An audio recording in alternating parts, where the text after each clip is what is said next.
Et stop, tu roules sur le boulevard BD, cet album est fait pour toi. Le Royaume, tome 8, la reine du ballet. De retour au château après une soirée, à la taverne d'Anne, le roi regagne ses appartements. Stupeur, il a été cambriolé. Le voleur est en train de s'échapper avec le fruit de son larcin. Il réussit à fuir. Quelques jours plus tard, un client paye Anne avec un bijou. Diantre, c'est la bague du roi! La tavernière fait mine de rien et s'empresse de demander conseil au père Albert pour savoir comment confondre le brigand. Ceci est la première histoire de ce recueil du royaume composé de récits courts et de gags.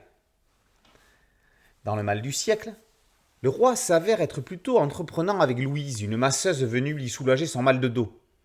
Il fait des allusions, Louise est dans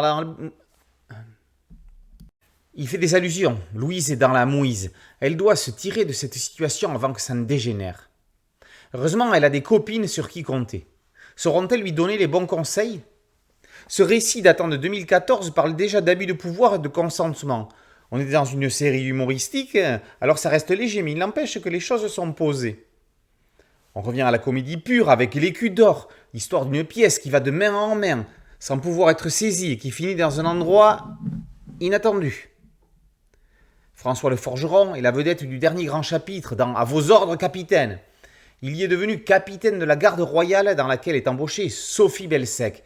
Une femme dans la garde royale, ça va secouer le cocotier. Près de 10 ans séparent les différentes histoires de cet album, et pourtant, elles restent d'une incroyable unité. 2 co-scénaristes viennent épauler Benoît Féroumont. Si Maya Mazorette n'intervient que sur un seul gag, Clara Quadrado s'installe en tant que co-autrice. Elle donne à Anne un côté encore plus fort et indépendant. Le personnage est féministe avant l'heure. Sachant ce qu'elle veut et ce qu'elle ne veut pas, elle impressionne dans une époque où...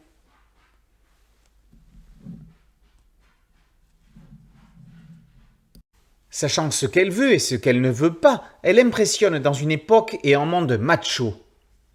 Même s'ils sont plus discrets, les oiseaux bavards sont toujours là, avec leurs commentaires et leurs réflexions toujours bonnes à dire, même si ça ne fait pas toujours plaisir à tout le monde.